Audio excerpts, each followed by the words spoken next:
우리 박주현 성도님 괜찮아요? 다리가 많이 아파서 고생하셨죠? 기도해 드릴게요. 제가 금요 예배 마치고서 이제 전주로 출발을 합니다. 내일 두 차례에 걸쳐서 청년들에게 이제 말씀을 전하는데, 그 전주에 가면 이제 바울교회라고 전라도 지역에서 교단 초월해서 제일 큰 교회가 있어요. 거기서 이제 집회가 열립니다. 그 교회를 제가 꼭 한번 보고 싶었어요. 좋은 기회가 됐다고 생각합니다. 그 교회야말로 선교에 목숨을 건 교회인데, 구역도 존재하는 목표가 선교, 기관도 존재하는 목표가 선교, 교회도 존재하는 목표가 선교.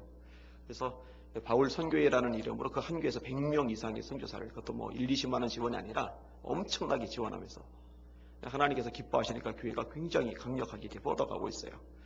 가서 이제 말씀을 전하게 됩니다. 기도를 해주시고, 철야 기도는 계속 진행이 됩니다. 제가 빠진다고 빠지지 마시고 참석하셔서 열심히, 정잠에 취해서 못 견디시는 분들은 2시 정도에 살짝 빠져나가셔도 봐드리니까 오셔서 기도를 많이 하셨으면 좋겠습니다.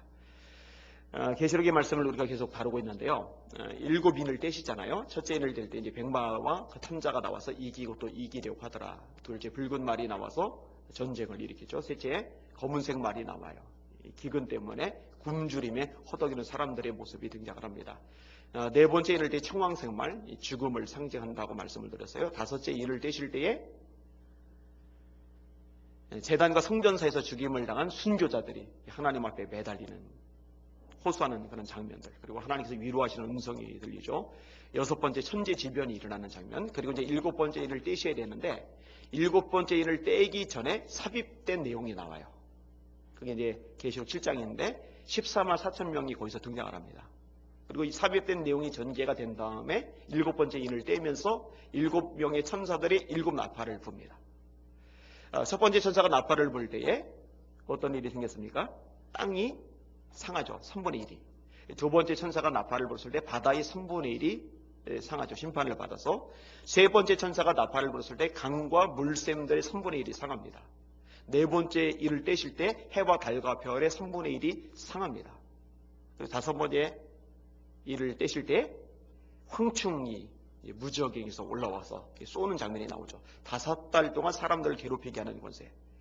죽기를 사모하지만 죽음이 저희를 피한다라는 표현. 죽음조차도 사실은 하나님이 허락하지 않으시면 마음대로 안 되는 거죠. 그리고 6번째 일을 떼실 때에 네 천사가 땅에 네 바람을 놔주죠. 2억이나 되는 군인들이 동정하면서 이 땅에 이제 거대한 전쟁이 일어나죠. 그리고서 이제 7번째 나팔을 불어야 되는데, 여기도 7번째 인하고 비슷하게 삽입이 나와요. 그러니까 6번째 인까지 떼고서 삽입된 내용이 나고 7번째 인이 등장하는 것이 6번째 나팔까지 불고서 삽입된 내용이 2가지가 나오고 그 다음에 7번째 나팔이 불어지는 구조로 되어 있어요. 이 계시록의 구조가 그렇게 되어 있습니다. 그리고 삽입된 내용 중에 첫 번째 내용이 오늘 본문의 내용인 겁니다. 자, 오늘 본문의 내용을 살펴볼 텐데요. 상당히 상징을 많이 가지고 있어요. 굉장히 힘센 천사가 등장을 합니다. 1절을 한번 읽어볼게요. 시작. 내가 또 보니 힘센 다른 천사가 구름을 입고 하늘에서 내려오는데 그 머리 위에 무지개가 있고 그 얼굴은 해 같고 그 발은 불기둥 같으며. 자, 힘센 천사가 나와요. 굉장히 어마어마한 천사가 나오는데, 그래서 이 천사가 너무너무 어마어마하니까 이 천사를 예수님이라고 해석하는 학자들도 있더라고요. 그런데 이제 그렇지는 않습니다. 물론 구약에도요, 예수님이 등장을 합니다. 아니, 구약에 예수님이 어딜 등장하느냐고. 여호와의 사자라고 일컬어지는 내용들이 있어요. 그래서 삼손의 아버지인 마노아가 여호와의 사자를 보죠. 근데 여호와의 사자를 보고 나서요, 이 마노아가 두려움에 사로잡힙니다. 왜냐하면 하나님을 봤다고. 하나님을 보면은 죽어요. 인간이 한계를 가진 피조물이 창조주 하나님을 맞상대해서 볼 수가 없어요. 근데 이런 식의 패턴이 많이 나오는데, 그거는 이제 성육신 이전에 예수 그리스도라고 해석을 하시면 돼요. 창세기 18장에서 아브라함을 찾아갔던 3명의 나그네 중에 한 명이 여호와의 사자라고 언급이 되어 있는데, 여호와의 사자라는 말하고 하나님이라는 것하고 같이 왔다 갔다 이제 혼용해서 쓰여요. 그래서 이 천사가 건방지게 자기가 하나님인 척 저렇게 얘기를 하나? 근데 천사라고 해석하면 그런 문제가 발생을 하는데 그게 달라요. 여호와의 사자는 성육신 이전의 그리스도다 이렇게 볼 수도 있어요. 그런데 오늘 본문에 등장하는 천사는요, 그런 개념하고는 달라요. 천사입니다. 그냥 말 그대로 천사예요. 아주 명시가 되어 있어요. 아마도 가브리엘이나 미가엘처럼 높은 직급의 천사일 수 있다 이렇게 볼 수는 있을 것 같아요. 이 천사의 특징이 있는데요, 구름을 입고 내려와요. 구약에서요, 이 구름은 하나님의 영광이 나타날 때 그것을 표현하는 아주 굉장히 중요한 요소입니다. 하나님의 임재. 여러분, 이스라엘 백성들을 출애굽시키고 나서 광야를 지나 가나안 땅에 인도할 때 앞서 가시는 하나님, 그 상징이 뭐였죠? 구름 기둥과 불 기둥. 거기 하나님의 임재가 있는 거죠. 여러분, 예수님이 승천하실 때도 마찬가지 현상입니다만 성경이 이렇게 말씀을 합니다.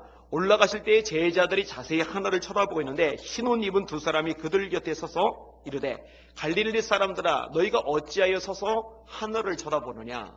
너희 가운데서 하늘로 올리우신 이 예수는 하늘로 가심을 본 그대로 다시 오시리라. 하늘로 가심을 본 그대로 다시 오리라.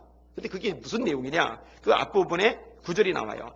이 말씀을 마치시고 그들이 보는데 올려져 가시니 구름이 그를 가리어 보이지 않게 하더라. 예수님께서 구름 가운데 휩싸여서 이렇게 올라가시는 거예요. 이렇게 예수님이 다시 오신다고 사도행전 1장 11절에 말씀하고 계시는 겁니다. 근데 이게 계시록 1장 7절도 그 말씀을 지지를 해줍니다. 볼지어다 구름을 타고 오시리라. 각인의 눈이 그를 보겠고 땅에 있는 모든 족속이 그를 인하여 애곡하리니 그리하리라. 아멘. 이 영광 중에 오시는데 이 구름이 거기에 둘러싸고 있는 거예요. 구약에도 역시 그런 개념들이 많이 나와요. 신의 산에서 모세가 십계명 받을 때 하나님이 임재하시는데 구름이 꽉 찬 거죠. 그 다음에 머리 위에는 무지개가 있어요. 이 무지개는 하나님이 노아와 언약을 맺으실 때 활용하시는 거죠. 무지개를 구름 사이 두시고서 내가 다시는 물로 세상을 심판하지 않겠다라는 증표로 이 무지개를 마련해 놓으신 거예요. 이 무지개는 하나님이 심판을 거두신다는 하나님의 긍휼을 드러내는 겁니다. 여러분, 마찬가지로 여기서 이 천사, 이 무지개를 머리에 썼다라는 얘기는 심판의 개념이라기보다는 하나님의 백성들의 입장에서 그들을 보호하고 인도하는 역할을 하고 있음을 보여주고 있는 거예요. 이러고 보면요, 천사들의 역할이 각기 다른 것 같아요. 여러분, 출애굽할 때요, 천사가 애굽 전역을 다니면서 초태생을 다 심판합니다. 근데 그 천사가 하는 역할은 뭐예요? 심판의 역할입니다. 계시록에도 그렇게 심판을 수행하는 천사들이 있잖아요. 반대로 하나님의 말씀을 전달하는 역할을 주로 하는 천사가 있어요. 예를 들면 가브리엘. 이 가브리엘은 마리아에게 나타나서 수태고지를 하죠. 사가랴에게 나타나서 세례 요한이 태어날 것을 예고하죠. 다니엘서에 보면 다니엘에게 날아오죠. 21일간에 걸쳐서. 바사 구걸이 막았는데 미가엘이 도와줘서 뚫고서 다니엘 너희에게까지 왔다 라면서 하나님의 메시지를 전달해 주는 역할을 해요. 그게 이제 가브리엘 천사의 역할. 가브리엘은 막 심판하는 그런 역할로는 성경에 드러나지는 않아요. 또 보호하고 돌보는 천사도 있어요. 사실 천사들의 기본적인 역할 중에 한 부분이 이 부분입니다. 히브리서 1장이죠. 모든 천사들은 부리는 종으로서 구원 얻을 후사들을 섬기라고 보내심이 아니냐. 마태복음에는 재미난 말씀을 하시는데 너희가 소자 중에 하나도 없인 여기지 말아라. 왜냐? 그 천사들이 항상 내 하나님 아버지 얼굴을 뵙고 있다. 그러니까 내가 이 사람 가난하다고, 이 사람 못 배웠다고, 이 사람 못생겼다고 무시하면은요, 천사가 다 하나님 앞에서 보호하는 거예요. 그 천사가 왜 그 사람에게 붙어 있겠어요? 지켜주고 보호해주는 이런 개념인 거죠. 아무튼 오늘 본문에 등장하는 천사는요, 7 나팔을 불어서 심판을 행하는 천사하고는 달라요. 의미도 다르고 역할도 다릅니다. 또 표현이 계속 이어지는데 얼굴은 해 같고 그 발은 불기둥 같다. 이렇게 말씀을 합니다. 하나님의 영광을 드러낼 때 나타나는 표현들이 나와요. 그래서 이 천사는 예수님을 말하는 게 아니냐 이렇게 헷갈리는 학자들도 생겨난 거죠. 우리 산송 부를 때 찬송 27장이죠. 빛나고 높은 보좌와 그 위에 앉으신 주 예수 얼굴 영광이 해같이 빛나네. 예수님에 대해서 묘사할 때 해처럼 빛난다라고 묘사를 하잖아요. 근데 오늘 보면 이 천사의 얼굴이 해 같은 거죠. 이런 표현들 때문에 이제 헷갈리는 거죠. 아까 이제 구름을 입고라는 표현도 역시 마찬가지고요. 근데 아무튼 이 천사가 하나님의 영광스러운 능력과 힘으로 무장을 하고 있어요. 하나님께서 특별히 그 권위를 부여하신 거죠. 여러분, 하나님의 종들에게도 하나님께서 때로 이런 권위를 부여하실 때가 있어요. 모세가 하나님의 영광 앞에 깊이 나갔다가 돌아왔을 때 모세 얼굴 꺼풀에 광채가 나니까 장로들 포함한 백성들이 겁이 나가지고 모세 근처에 얼씨를 못 하잖아요. 모세가 이제 얼굴을 수건으로 가리고 있다가 또 하나님 앞에 나갈 때 수건을 이렇게 치우고, 이런 장면들이 구약에 언급이 되고 있잖아요. 특별히 하나님의 영광을 부여해 주신 그런 케이스인 거죠. 자, 다시 본문으로 돌아올게요. 자, 이 영광스러운 천사, 이 엄청난 천사가 손에 책을 들고 있어요. 그게 2절부터 7절까지인데 같이 읽겠습니다. 길지만 한 목소리를 읽을게요. 시작. 그 손에는 펴놓인 작은 두루마기를 들고 그 오른발은 바다를 밟고 왼발은 땅을 밟고 사자가 부르짖는 것 같이 큰 소리로 외치니 그가 외칠 때에 7 우레가 그 소리를 내어 말하더라. 7 우레가 말을 할 때에 내가 기록하려고 하다가 곧 들으니 하늘에서 소리가 나서 말하기를 7 우레가 말하는 것을 인봉하고 기록하지 말라 하더라. 내가 본 바 바다와 땅을 밟고 서 있는 천사가 하늘을 향하여 오른손을 들고 세세토록 살아계시니 곧 하늘과 그 가운데 있는 물건이며 땅과 그 가운데 있는 물건이며 바다와 그 가운데 있는 물건을 창조하신 이를 가리켜 맹세하여 이르되 지체하지 아니하리니 7 천사가 소리내는 날 그의 나팔을 불려고 할 때에 하나님이 그의 종 선지자들에게 전하시는 복음과 같이 하나님의 그 비밀이 이루어지리라 하더라. 아멘. 자, 천사의 손에 펴놓인 두루마리가 있어요. 예전 개역 한글은 책이라고 되어 있어요. 근데 이 두 가지 사실 같은 개념입니다. 지금 이게 책이 잘 되어 있지만은 그 사도 요한이 반모섬에서 계시를 받을 때는요, 이런 책 없어요. 이런 책 없어요. 두루마리 이렇게 쫙 펴가지고 거기다 써가지고 돌돌돌돌 마른 거죠. 그게 책이에요. 책. 펴놓았다는 것은요, 계시가 되었다는 거죠. 누구나 알 수 있도록 공개가 된 겁니다. 보통의 크기에 비해서 작은 책, 작은 두루마리입니다. 뒤에 보면은 하나님이 요한 보고 그 책을 먹어버리라 하는데 요한이 먹어버리거든요. 요한이 이미 하바입은 아니잖아요. 그 책이 입안에 이렇게 들어가는 걸로 보면은 작은 책이 작은 책. 그죠? 우리 김 조사님이 빌려줘서 잘 읽었던 책 중에 꿈꾸는 책들의 도시라는 책이 있는데 이거보다 훨씬 커요. 그죠? 그런 책을 입안에 넣으려고 하면 입이 다 찢어지죠. 입이 찢어져도 안 들어가죠. 이게 작은 것. 그래서 책 제목을, 우리 설교 제목을 거기서 잡은 거예요.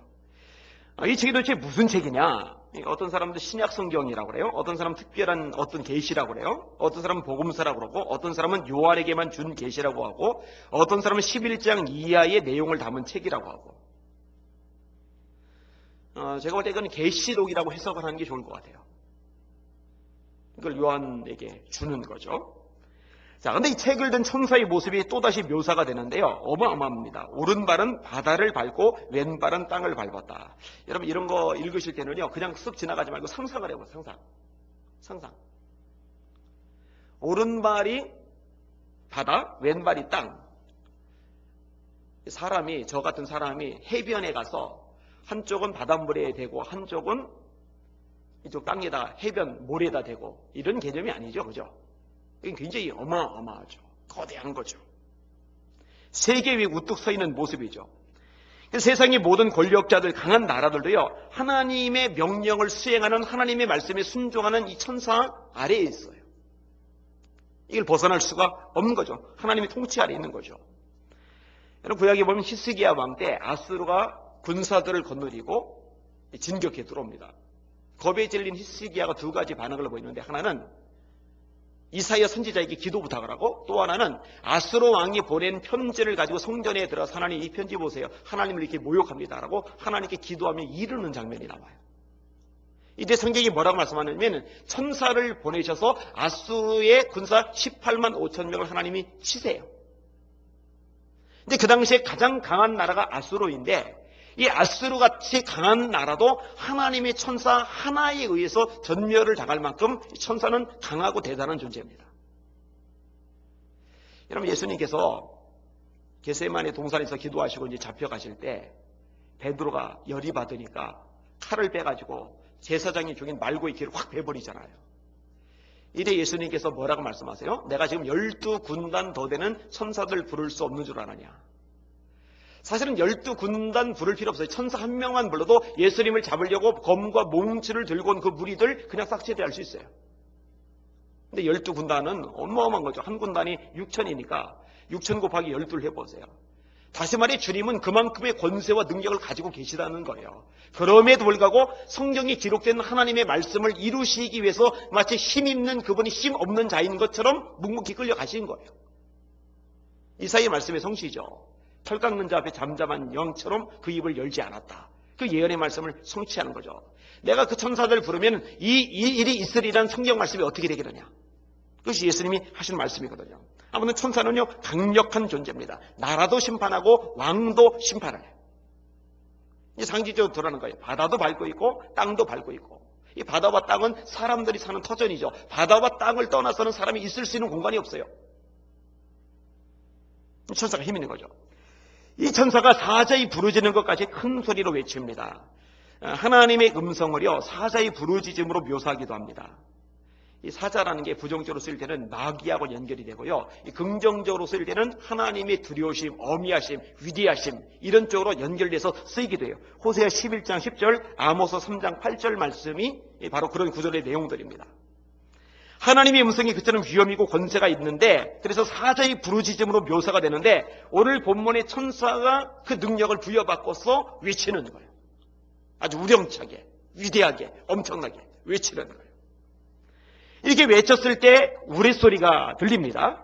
7무리라고 되어 있어요. 7은 완전수죠. 계시록에서 제일 많이 등장하는 숫자입니다. 7인, 7나팔, 7대저.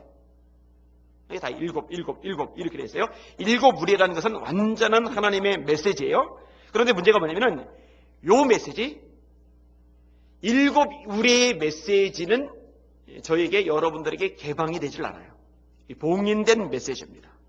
하나님께서 인봉하라고 말씀하셨어요. 따라서 이 내용이 뭔지 알 수 없을 뿐만 아니라 알려고 발버둥 칠 필요도 없습니다. 여러분, 성경에서요 우리에게 분명히 계시해 주지 않은 부분에 대해서는요 자꾸 해석하고 설명하려고 할 필요가 없어요. 그렇게 하다가 문제가 발생합니다. 이단도 튀어나옵니다. 그날과 그 시는 나도 모른다, 아버지만 아신다, 그러면은 아무도 모른다라고 그냥 넘어가야 되는데, 누가 꿈에 보니, 누가 환상에 보니, 누가 예언의 은사를 받았어, 그 예언의 음성을 들어보니 1992년 10월 28일 날 예수님이 오신다더라. 성경에 없는 얘기를 끄집어내니까 담이파 같은 이단 종파들이 나오는 거예요. 거기에 넘어간 어리석은 사람들이 왜 넘어갔어요? 성경이 없으면 없는 얘기하면 넘어가면 안 되는데, 성경이 없는 얘기 하는데도 그걸 받아들이니까 인생 망치는 거죠. 불행해지는 거죠. 집안도 다 깨졌잖아요. 다니엘서 같은 데도요 받은 말씀을 간수하고 봉함하라 이런 명령이 나오는 그런 항목이 있어요. 이게 다니엘서 12장 4절인데 이런 부분은요 몰라요. 어느 누구도 몰라요.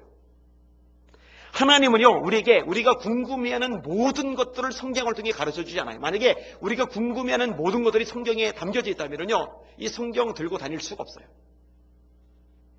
그럼 성경은 뭐냐? 하나님의 계시의 말씀이 분명한데 도대체 무엇을 계시느냐? 우리가 구원받는 데 필요한 모든 것들이 이 성경에 들어가 있어요. 할렐루야. 구원받은 하나님의 백성들이 영적으로 성장하고 또 무장하고 악한 영과 싸우고 하나님의 말씀에 순종하는 데 필요한 모든 것들이 이 안에 다 들어있어요. 할렐루야. 이게 성경이 충족성이라는 겁니다. 이 성경으로 충분해요. 구원도 충분하고 구원받은 하나님의 백성으로의 삶의 방향과 원칙으로서도 이미 충분한 거예요. 따라서 이 말씀, 이 성경에서 봉인되었다, 감춰졌다 그랬으면요 그건 모르고 지나가면 되는 겁니다. 예수님께서 가늠하다 현장에서 잡힌 여자, 그 여자를 건져주는 장면이 요한복음에 나오잖아요. 돌멩이 하나씩 들고 예수님 보고, 예수님 율법에 이런 여자 돌로 쳐 죽이라고 그랬는데 어떻게 할까요? 예수님께서 숙이고서 땅에다 이렇게 쓰셨잖아요. 그죠? 그러니까 조용해져요. 다 쓰신 다음에 너희 중에 죄 없는 자가 돌로 쳐라. 그러니까 사람들 양심의 가책을 느껴서 돌을 내려놓고 하나씩 둘씩 떠나가요. 여자만 남아요. 여자 보고 너를 정죄하던 자들이 어디 있느냐? 아무도 없는데요. 나도 너를 정죄하지 않으니 가서 다시는 죄를 범하지 말아라. 이런 대목이 나오잖아요. 그런데 예전에 설교를 듣다 보니까요 이 썼던 글의 내용이 뭔지에 대해서 설명하는 설교 내용들이 생각보다 꽤 있더라고요. 크게 두 가지 내용이더라고요. 하나는 십계명의 내용을 썼다, 이렇게 보는 사람들이 있고, 또 하나는 그 앞에 서 있던 사람들, 눈이 막 시퍼렇게 도끼는 뜨고 있는 사람들, 그 사람들의 죄를 거의 다 썼다. 제가 볼 때 이런 식의 해석은 정말 쓰잘데없는 짓입니다. 죄송합니다. 쓰잘데없는 짓이고, 뭐로 나중에 천국 갔을 때 예수님이 그러실 거예요. 나 그때 그거 안 썼는데 너 왜 쓸데없는 소리 하냐. 예수님께서 그 얘기 안 쓰셨을 가능성 많잖아요. 그죠? 근데 예수님께서 하지도 않은 거 했다고 그렇게 가르치면 그것도 거짓말이잖아요. 그때 얼마나 민망하겠어요. 없는 건 없는 거로 넘어가면 돼요. 이 일곱 우레는 감춰진 거예요. 사도 요한만 알아요. 근데 사도 요한은 지금 없죠.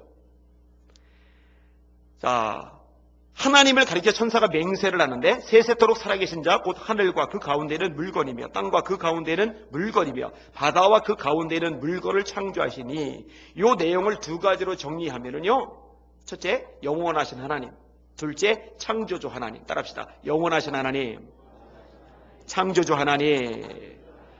세세토록 살아계시다, 이거는 영원하시다라는 얘기입니다. 이런 영원한 존재는 삼위일체 하나님 외에는 없어요. 천사들, 이런 천사들 영원합니까? 영원하지 않습니까?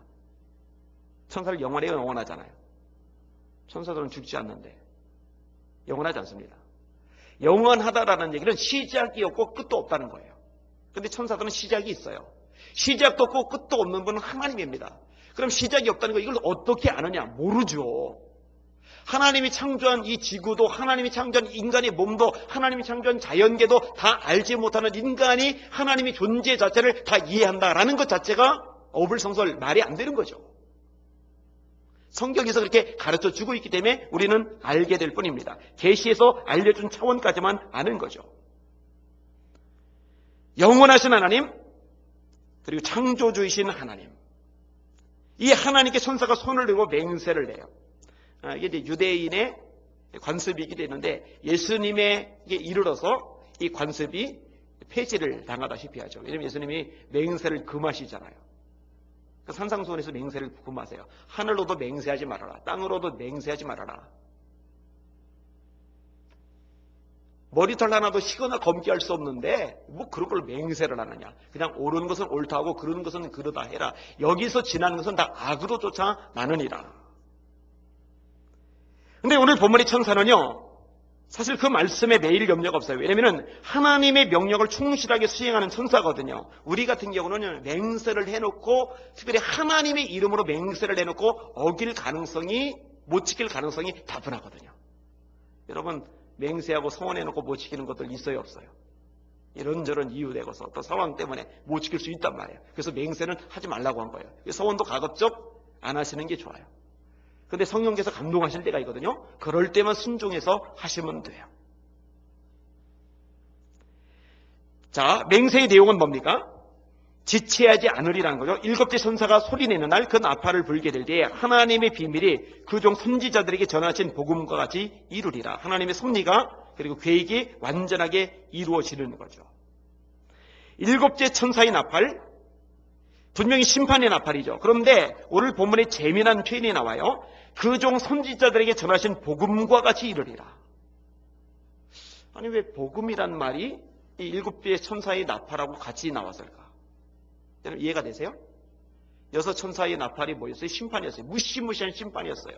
일곱째 천사의 나팔도 역시 무시무시한 심판이에요. 그런데 왜 이것을 복음하고 같이 연결을 시켰을까? 간단합니다. 요즘에 새벽기도 안 빠지시는 분들은 이해를 확실하게 하실 겁니다. 따라합시다. 구원과 심판은 동전의 양면이다. 구원과 심판은 동전의 양면입니다. 하나님의 심판이 이루어지는 그 시점에 하나님의 구원이 같이 이루어집니다. 자, 설명을 할까요? 노아의 홍수 때 심판이죠. 다 죽었어요. 그런데 노아의 가족들에게는 구원 사건이에요. 이해되십니까? 애굽의 초태생이 다 죽었어요. 바로의 큰아들, 황태자, 귀족들, 신하들, 일반 백성들, 심지어 짐승의 첫 새끼까지. 그런데 어린 양의 피가 묻어있는, 다시 말해 지금식 그러면 예수 믿는 사람이죠. 그들은 바로 그날에 애굽의 노예살이에서 해방을 얻습니다. 구원이 이루어져요. 심판과 구원이 같이 나와요. 근데 구원받는 백성의 입장에서는 복음이죠. 그래서 이게 나란히 연결이 되는 겁니다. 여러분 재림 때도 마찬가지입니다. 이 심판과 구원은 공존합니다. 그 갈림길이 뭐냐? 예수님을 내 인생의 주님으로 영접했느냐 영접하지 않았느냐. 유경찬 성도님이 지난주도 오시고 오늘 오셨는데 지금 제일 급하고 중요한 게 뭐냐면은 예수님을 우리 성도님의 인생의 주님으로 영접하는 거예요. 우리 박주현 성도님, 박올자 성도님, 우리 새신자들 금요일날 너무너무 잘 오시는데 지금 제일 급하고 중요한 게 뭐냐면은 사실은 이제 다리 고치는 것보다 더 급한 게 뭐냐면은 예수님을 내 인생의 주님으로 왕으로 영접하는 거예요. 요한일서 5장의 말씀이죠. 또 증거는 이것이니 하나님이 우리에게 영생을 주신 것과 이 생명이 그의 아들 안에 있는 이것이니라. 아들이 있는 자에게는 생명이 있고 하나님의 아들이 없는 자에게는 생명이 없느니라. 내가 하나님의 아들의 이름을 믿는 너에게 이것을 쓴 것은 너희로 하여금 너에게 생명이 있음을 알게 하려 함이라. 제가 자주 설명하잖아요. 이 컵 안에 물이 있어요. 물이 든 컵을 상자 안에 집어넣었어요. 그럼 상자 안에 물이 들어가게 돼요. 이 컵이 예수님이에요. 예수님 안에는 생명이 있어요. 예수님을 내 인생의 주님으로 영접하게 되면 예수님 안에는 생명이 우리 안에 같이 있기 때문에 우리 안에도 생명이 있게 돼요. 이 생명이 있기 때문에 천국에 들어갈 수 있는 자격이 생기는 거거든요.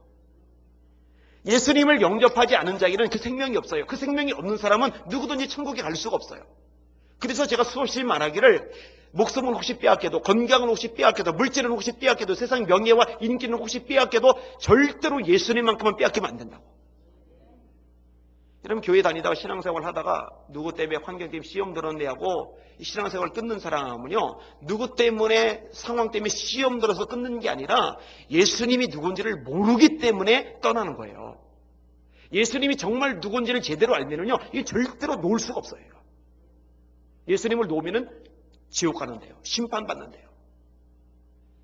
예수님을 잡고 있어야, 모시고 있어야 그 생명 때문에 우리가 천국 갈 수 있는데요. 어떻게 그 예수님을 빼앗기고 포기할 수가 있어요? 절대로 그럴 수가 없는 거예요.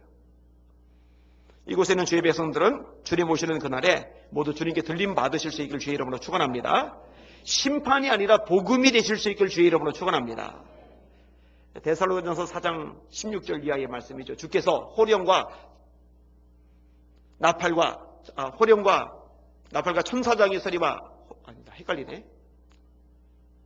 천사장이 나팔로 하늘로 쫓아 강림하실 때에, 거기부터 할게요. 하늘로 쫓아 강림하실 때에 그리스도 안에서 죽은 자들이 먼저 일어나고 부활, 그 후에 우리 살아남은 사람도 구름 속으로 끌어올려 공중에서 주를 영접하게 하시리니 그리하여 우리가 항상 주와 함께 있으리라. 아멘. 왜 조금 전 같은 현상이 생기냐면요, 제가 그런 구절은 다 안 적어놓고 설교하다 갑자기 떠오르는 구절들이 있어요. 그런 거는 그냥 암송해서 하는데 좀 약간 오류가 난 거예요. 여러분에게 질문 드릴게요. 여러분은 예수님이 재림하실 때 주님을 맞이할 준비가 되셨습니까? 그 준비하시고 사시기를 주의 이름으로 축원합니다. 찬송가 중에 주님 예수 다시 올 때 그대는 영접할 예복이 있는가?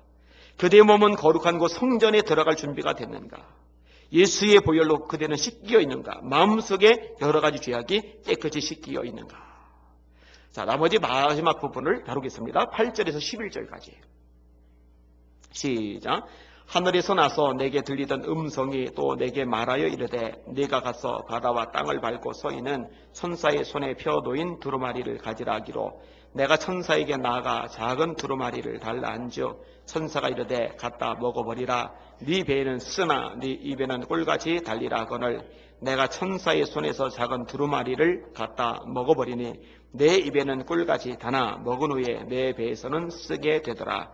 그가 내게 말하기를 내가 많은 백성과 나라와 방언과 임금에게 다시 예언하여야 하리라 하더라. 아멘. 자, 하늘에서 음성이 들립니다. 요한에게 주시는 음성입니다. 이 음성은 천사의 음성이 아니에요. 이건 하나님의 음성으로 해석하는 게 맞습니다. 천사의 손에 있는 두루마리를 가져라. 그 책을 가져라. 그 책의 내용은 계시록의 내용이죠. 하나님께서 이루실 것들에 대한 그런 내용들이 들어가 있어요. 요한이 그 음성에 따라 천사에게 그 작은 두루마리를 책을 달라고 요청을 합니다. 그랬더니 천사가 주면서 이거 먹어라. 그래요. 이거 먹어라. 왜 읽으라고 하지 않고 먹으라고 했을까? 여러분, 먹는다라는 개념 속에 꼭 들어가는 게 있죠. 소화시킨다. 그죠? 먹는데 소화가 안 되면 문제가 발생합니다. 먹은 것이 하나도 소화가 안 된다. 그 사람은 죽어요. 소화가 되니까 사는 거죠. 영양도 공급이 되는 거고. 하나님의 말씀을 완전히 소화하는 거예요. 음식을 먹고 먹은 음식이 살과 피로 흡수되는 것처럼 이 하나님의 말씀을 완전히 자기 것으로 흡수를 시키는 거예요. 이런 패턴의 말씀이 구약에도 나옵니다. 예레미야 15장 16절에 나오는데 읽어드릴게요. 만군의 하나님 여호와시여 나는 주의 이름으로 일컬음을 받는 자라. 내가 주의 말씀을 얻어 먹었사오니 주의 말씀은 내게 기쁨과 내 마음의 즐거움이오나. 따라합시다. 주의 말씀을 얻어 먹었사오니. 자, 이 말씀을 뭐라고 그래요? 생명의 양식이라고 그러잖아요. 양식. 양식은 뭐 하는 데 쓰는 거예요? 구경하는 데 쓰는 게 아니죠. 전시하는 데 쓰는 게 아니죠. 양식은 먹는 데 쓰는 거예요. 먹어서 영양분으로 삼는 거예요. 내 것으로 만드는 거예요. 사실 말씀을 묵상하는 과정이 반드시 필요합니다. 그래서 성경을 읽고 듣고 공부하고 암송하고 이 엄지손가락을 묵상하고 이렇게 둬요. 이 엄지가 있어야 이렇게 잡죠. 엄지가 빠져버리면 나머지 네 가지로도 잡을 수는 있겠지만 불편하잖아요. 이 말씀의 묵상이 굉장히 중요합니다. 이 복 있는 사람을 말할 때 시편 1편에 어떤 사람입니까? 여호와의 율법을 즐거하여 그 율법을 주야로 묵상하는 자. 그렇게 돼 있잖아요. 요한복음 여호수아 1장에 여호수아에게 하나님께서 주시는 말씀이 뭡니까? 이 율법책을 떠나지 말게 하고 주야로 그것을 묵상하여 그 가운데 기록한 대로 다 지켜 행하라. 그리하면 네 길이 평탄하게 될 것이라. 네가 형통하리라. 평탄한 길을 원하는데, 형통한 삶을 원하는데 하나님께서 여호수아에게 한 가지 조건 두셨어요. 말씀을 묵상하고 지켜라. 근데 그 묵상한다라는 개념, 그게 이제 먹는다는 개념하고 같은 개념이에요. 내 것으로 삼는 거죠. 완전히 내 것으로 삼는 거죠. 여러분, 이런 과정은 사실 저에게, 여러분에게 다 필요합니다. 읽는 차원으로, 듣는 차원으로 끝내지 마시고 말씀을 계속 묵상하세요. 제가 최근에 그런 얘기를 했는데, 말씀을 많이 암송하고 있으니까 너무 좋다고. 왜 너무 좋은지 아세요? 수시로 말씀 묵상이 돼요. 그냥 언제는 이 말씀, 언제는 저 말씀, 언제는 이 말씀이 툭툭툭 튀어나와요. 그러면 그 말씀 붙잡고 생각하고 묵상하고, 또 이 말씀 튀어나오면 그 말씀 붙잡고 묵상하고. 그러니까요, 하루 종일 언제 어디서나 이 묵상이 계속 되고 있어요, 저한테. 그게 저에게 영적으로 얼마나 큰 풍요로움을 주는지 몰라요. 정말 큰 다이나믹을 줘요. 여러분, 말씀 묵상하셔서 여러분이 그 삼으시기를 바랍니다. 여러분의 살과 피가 되게 만드시기를 주의 이름으로 축원합니다. 그게 복 있는 사람이에요. 성경에서 복 있는 사람, 거기하고 다 연결이 돼요. 이 예언의 말씀을 읽는 자와 듣는 자들과 지키는 자들이 복 있나니 때가 가까웁니다. 그 말씀도 연결되는 말씀이죠. 사실 목사다, 목회를 몇 년 했다, 이거 뭐 큰 의미 없어요. 그죠? 난 장로다, 권사다, 몇십 년 교회 다녔다, 이거 큰 의미 없어요. 그 사람 삶 속에 하나님의 말씀이 얼마나 스며들어 있는지, 이게 사실은 본질인 거예요. 하나님은요, 그걸 보시거든요. 따라합시다. 경건의 모양은 있으나 경건의 능력은 부인하는 자니 이 같은 자들에게서 네가 돌아서라. 이거 엄청난 말씀이죠. 경건의 모양은 있어요. 그럴듯해요. 왜냐면 교회를 오래 다녔으니까. 그런데 경건의 능력은 없어요. 능력이 없어요, 영적으로. 근데 바울 사도가 뭐라고 했느냐? 그런 사람들에게서 너 돌아서라.